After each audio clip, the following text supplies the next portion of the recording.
India ने एक mission दिव्यास्त्रा जो है वो कंप्लीट किया है, जिसमें बेसिकली अग्नि 5 मिसाइल जो है जिसको टेस्ट किया गया है with MIRV technology, which means multiple independently targetable.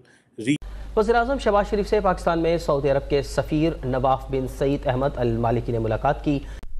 Bharat और 4 यूरोपीय ममालिक के दरमियान तजारती माहिदे पर दस्तखत हो गए हैं। 4 यूरोपीय ममालिक भारत में $100 अरब की सरमायाकारी करेंगे। भारत स्विट्ज़रलैंड, नॉर्वे और लिechtenstein और आइसलैंड में 16 साल मुज़ाकरात के बाद मुआहिदा तय पाया है। था तो मुझे पता चला ऊपर उत्तर प्रदेश यूपी के अंदर 6 नए एयरपोर्ट बन रहे हैं वहां पे, और उसके बाद मैं देखता हूं तो अमृतसर का अपना एयरपोर्ट है, जयपुर का अपना एयरपोर्ट है। नमस्कार दोस्तों, भारत ने MIRV टेक्नोलॉजी के साथ अग्नि 5 मिसाइल का सफल परीक्षण कर लिया है, जिसे देख करके पाकिस्तानियों के आंसू निकल आए हैं, क्योंकि जिस तरह से भारत ने इस मिसाइल का सफल परीक्षण किया है उस पर भारत के प्रधानमंत्री मोदी जी ने भी बधाई दी है, क्योंकि इस मिसाइल की मारक क्षमता 5000 किलोमीटर से भी ज़्यादा होगी, जिसमें कि पूरा पाकिस्तान और पूरा चीन आता है, साथ ही यूरोप के और अफ्रीका के भी कुछ देश आते हैं। एंट्री व्हीकल टेक्नोलॉजी से बोलते हैं, मैं इसके ऊपर भी बात करता हूँ।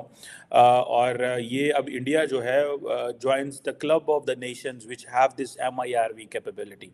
सो ये बेसिकली सारे का सारा जो है ये जो सिस्टम है, एक तो इंडिजिनस एवियोनिक्स पे है, कहते हैं हाई एक्यूरेसी सेंसर्स हैं एंड ऑल दैट।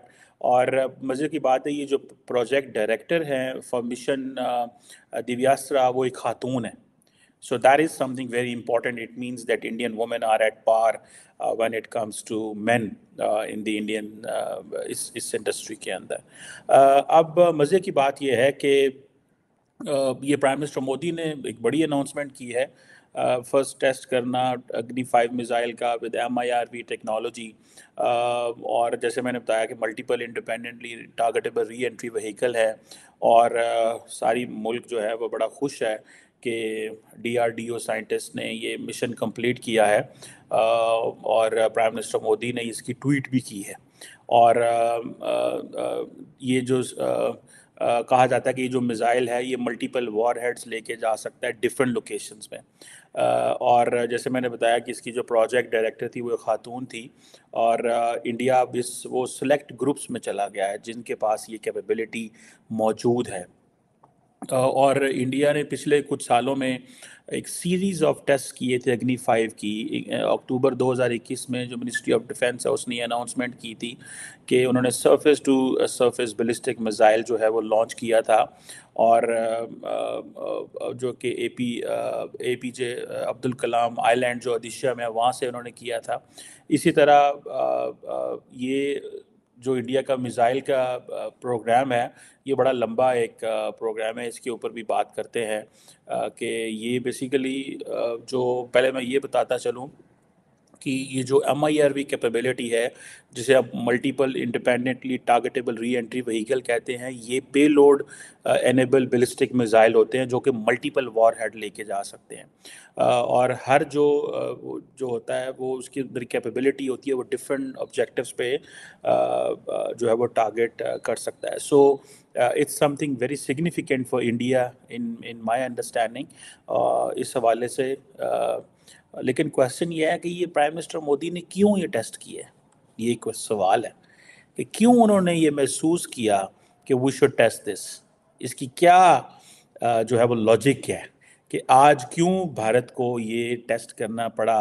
सुनने में ये आता है कि जब इंडिया ने ये टेस्ट किया तो जो एक चाइनीज़ स्पाई शिप जो है वो बे ऑफ बंगाल के करीब थी, और ये एक चीज़ जो है वो इंडियंस बार बार ये कह रहे हैं कि इंडियन ओशन रीजन के अंदर सो इंडियन जो चाइनीज़ वेसल्स हैं जिन्हें वो ओशन सर्वे वेसल कहते हैं, होती वो ओशन सर्वे वेसल है, but the American and the rest of and the Indians and many से कि ये सारी की सारी स्पाई वेसल्स हैं। अब जाए इस हवाले से लेकिन अगर आप इंडिया की जो हिस्ट्री देखें मिसाइल सिस्टम की, कहा जाता है कि ये एंशियंट पीरियड में जाता है जब मिसाइल जो था that was known as an अस्त्रा।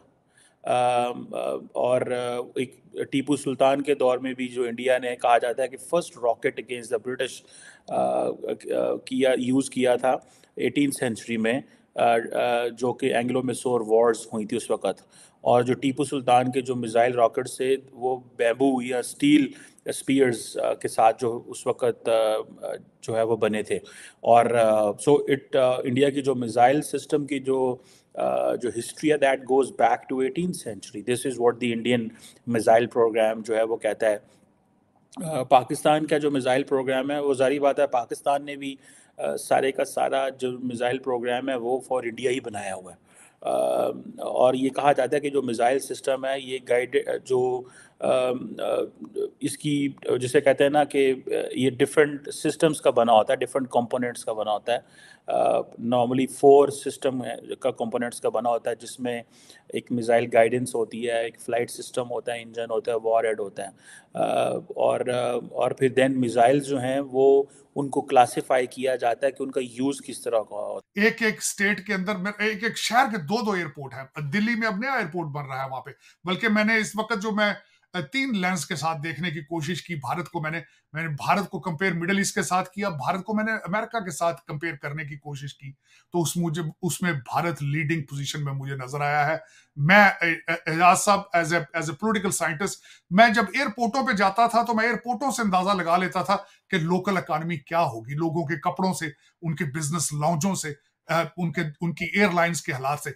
इस वक्त अगर आप देखें तो तैयारों के सबसे बड़ा जो ऑर्डर है वो भारतीय एयरलाइन का है, जो उनकी अपनी प्राइवेट एयरलाइन है। इस वक्त अगर देखा जाए तो उनके एयरपोर्टों के हालात में देखता हूं, बिजनेस लॉन्जेस में जहां भी मैं जाता हूं, चाहे मिडिल ईस्ट, यूरोप हो, उसमें सबसे ज्यादा भारतीय बैठे होते हैं इस वक्त।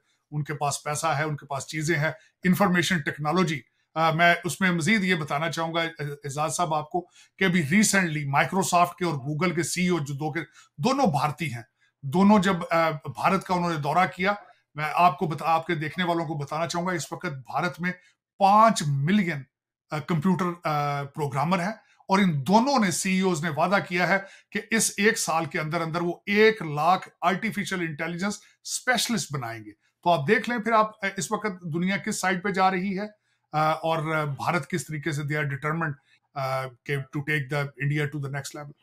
देख रहा था उसमें कि मैंने दिल्ली में, चंडीगढ़ में गया, मैं इंदौर गया, उसके बाद मैं अमृतसर गया। मैं आपको एक चाय वाले खोखे की, मुझे चाय का बड़ा शौक है आजाद साहब, तो मैंने मेरे जो साथ दोस्त थे उनको मैंने कहा यार मुझे वो ढाबे की चाय पिलाना जो स्ट्रॉन्ग चाय होती है। ये जब हम चंडीगढ़ में थे, दिल्ली के अंदर थे जब, तो हम चाय देख रहे थे तो एक बच्चा, उसके पास पूरा ठेला भी मौजूद नहीं था दिल्ली के अंदर, वो 2-4 ईंटों के ऊपर रख के वो चाय बना के बेच रहा था। तो लाइन लगी थी, लोग उससे चाय ले रहे थे। जो मैंने सबसे इंटरेस्टिंग चीज देखी कि उसके साथ यूपीआई का साइन लगा था। वो कैश नहीं रिसीव कर रहा था बच्चा चाय लेने में, चाय बेचने में, ऑनलाइन पेमेंट और टैक्स भी आ रहा था। उसके बाद मैं वहां से मैंने वहां पे एक शॉपिंग के लिए मैं गया, तो हैंडीक्राफ्ट की जगह खवातीन दूसरी स्टेटों से आके हैंडीक्राफ्ट्स बेच रही थी, ठेले लगे थे बाहर। मैं दोनों तस्वीरें आपके साथ शेयर करूंगा, आप प्लीज लोगों को दिखाइएगा। दोनों हर उनके पास यूपीआई उस पे वो इस्तेमाल कर रहे थे। उसके बाद जब मैं कंपेयर करता हूं, मैं जब दिल्ली एयरपोर्ट पे गया हुआ बिजनेस लॉन्ज के अंदर, they had gym inside, they had sleeping parts inside, और जो सबसे ज्यादा मैं चीज मेंशन करना चाहूंगा, कस्टमर सर्विस जो चीजें थी अमेरिका, मैं बल्कि अफसोस के साथ मैं चीजें मेंशन करना चाहूंगा। मैं पहली दफा, मैं 35 साल मुझे हो गया अमेरिका में रहते हुए। ईच टाइम में जब even then I went to Europe, मैं रशिया गया, चाइना गया, जब भी मैं वापस आता था तो मुझे अमेरिका खूबसूरत लगता था। मैं हमेशा दोस्तों से कहता था कि यार मुझे 35 साल में एक दिन भी मेरी जिंदगी में ऐसा नहीं आया जिस दिन मैंने कहा हो कि I made the wrong decision to come to US. मैं पहली दफा 35 साल में आया हूं जब मैं डलस एयरपोर्ट वॉशिंगटन डीसी उतरा हूं। मुझे मेरी आंखों ने, दिमाग ने कहा कि तुम 50 साल पीछे आ गए। मैं कहां से फ्लाई करके, मैं दुबई से फ्लाई करके आया हूं, मैं दिल्ली से फ्लाई करके आया। तो दोस्तों, जिस तरह से भारत लगातार नई नई तकनीक सामने ला रहा है, वैसे वैसे पाकिस्तानियों के होश उड़ते चले जा रहे हैं, क्योंकि पाकिस्तानी इस वक्त काफ़ी ज़्यादा बेचैन है। एक तरफ पाकिस्तान पूरी तरीक़ा से कंगाल हुआ पड़ा है, तो दूसरी तरफ भारत बड़ी तादाद में हथियार विकसित कर रहा है, जिससे कि पाकिस्तानियों को काफ़ी ज़्यादा खतरा है, क्योंकि पाकिस्तानी काफ़ी ज़्यादा डरे हुए हैं। भारत की हथियार की बढ़ती क्षमता देख करके पाकिस्तानी भारत की आए रोज UN में भी शिकायत करते हैं, क्योंकि पाकिस्तान खुद तो कंगाल है। उसके बाद भी पाकिस्तान की फौज बड़ी तादाद में हथियार खरीद रही है, लेकिन भारत कोई भी मिसाइल का सफल परीक्षण करे तो पाकिस्तान जरूर UN में शिकायत करता है, क्योंकि पाकिस्तान की आदत हमेशा से यही रही है, खुद कुछ भी करे लेकिन दूसरों को पाकिस्तान कुछ नहीं करने देता। लेकिन पाकिस्तान जिस तरह से लगातार बर्बाद हो रहा है, उसी तरह की से चीन भी बर्बाद हो रहा है। पाकिस्तान और चीन दोनों ही एक कैटेगरी में शामिल हो चुके हैं, क्योंकि जिसको भीख पाकिस्तान को भीख हमेशा से चाइना से मिलती थी, अब चाइना भी पूरी तरीक़ा से बर्बाद हो रहा है। भारत जिस तरह से तरक्की कर रहा है उसकी तारीफ पूरी दुनिया कर रही है, पाकिस्तानी भी भारत की तारीफ करने पर मजबूर हो जाते हैं। आपकी क्या राय कमेंट में जरूर शेयर करें। यदि आप चैनल पर नए, चैनल को सब्सक्राइब करें। वीडियो पसंद आए तो लाइक करें, कमेंट करो, शेयर करें। जय हिंद, वंदे मातरम।